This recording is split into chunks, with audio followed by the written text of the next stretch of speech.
This lesson is on order of operations, and I know you guys have seen it before, but this is one of my favorite things to do in math because it's like a game to me. There's a certain order to it, and it's a pretty order, and if you follow the order, you're going to get the right answer.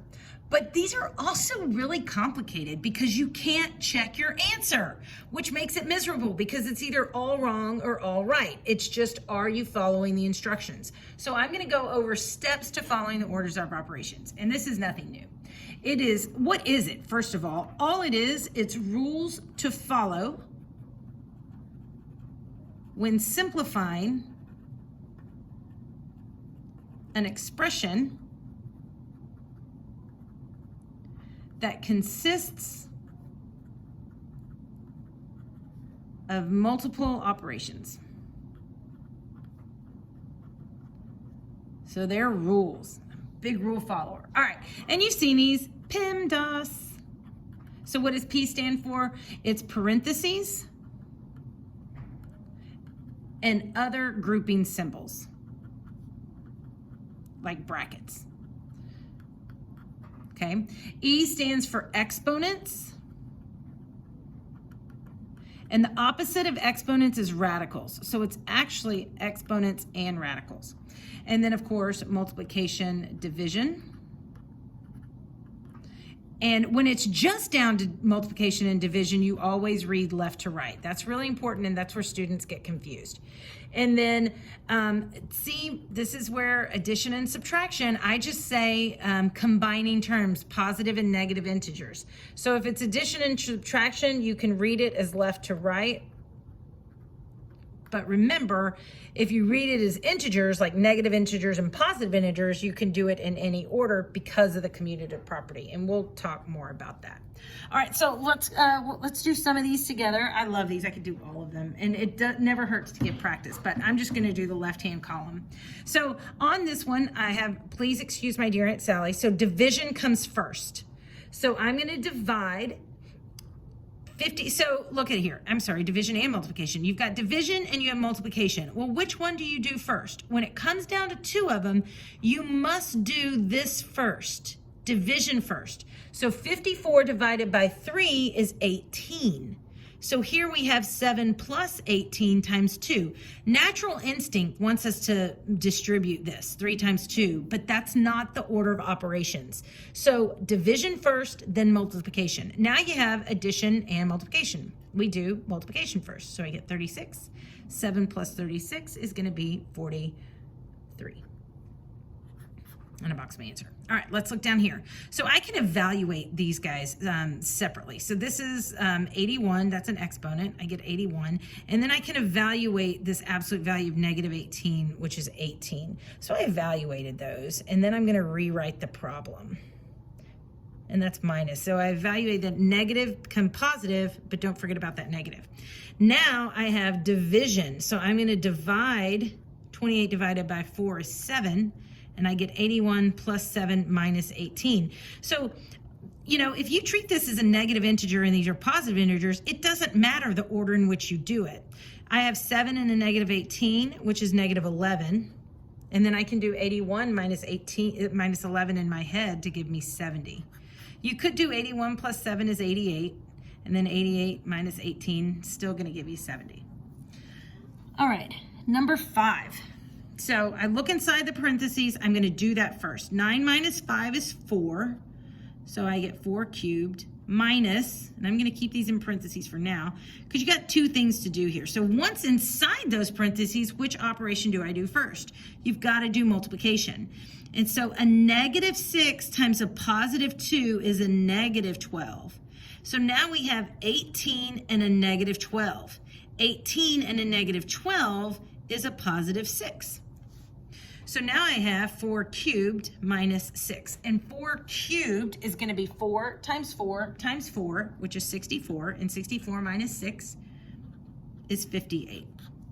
So I really, really hope you're not just writing these down to pay attention to get the notes, but I want you paying attention to how these processes are working. Let's do a few more. All right, let's go to the next page and do number 7 together. So brackets first, 9 minus 2 is going to be 7, and I have 7 squared. Minus, I'm going to bring that minus down, and then absolute value is also a bracket. So I'm going to do 3 minus 17, so it's a 3 and a negative 17, which is negative 14.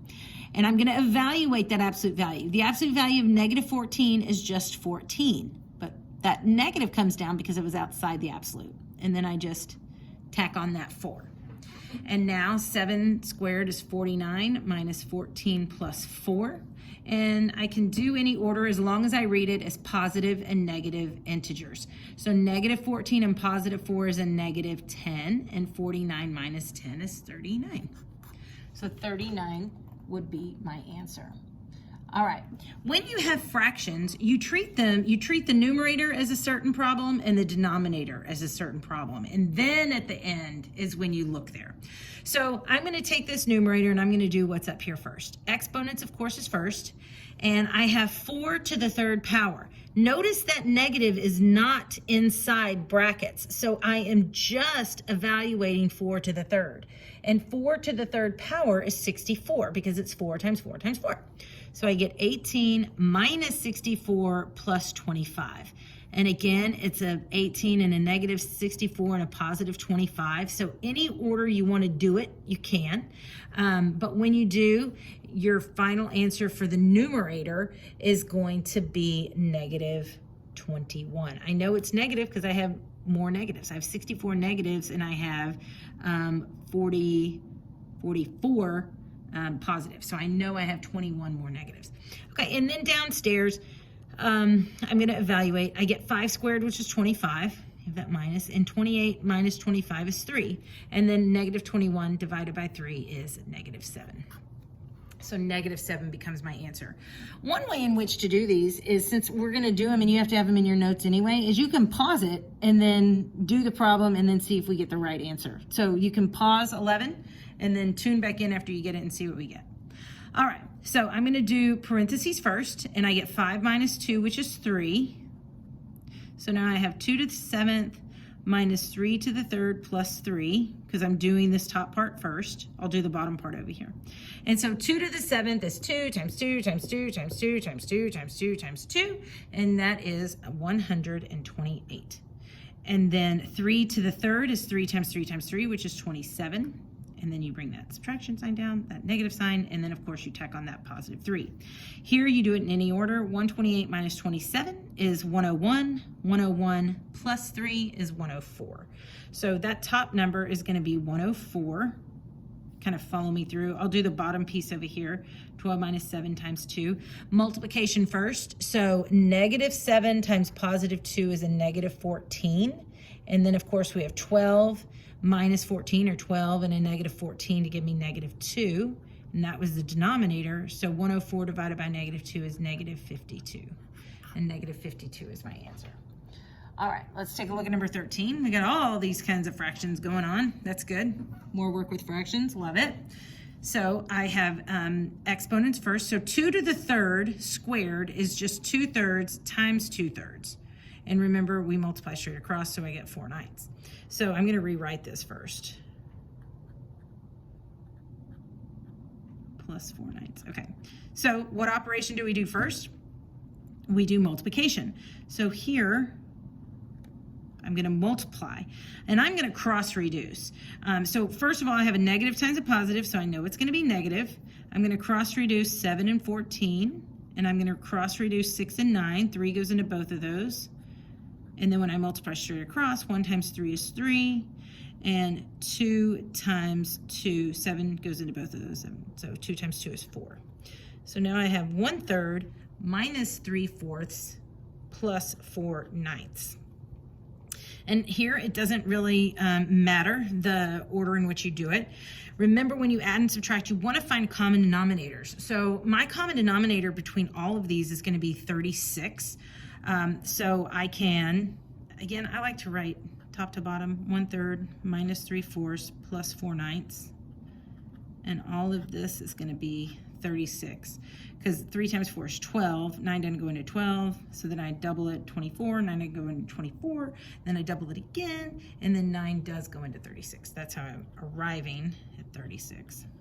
So I convert these to get the same denominator. So 12, 1 times 12 is 12, times 9, and then negative 27. We just did the fraction unit, so I know you're okay here. I multiplied by 4, and I'm 4 to get 16. Okay, so now I keep the same denominator, which is 36, and I combine. I'm going to do 12 and 16 because they're both positive to get 28. And 28 and negative 27, I have more positives. I have one more positive. So my answer is going to be 136.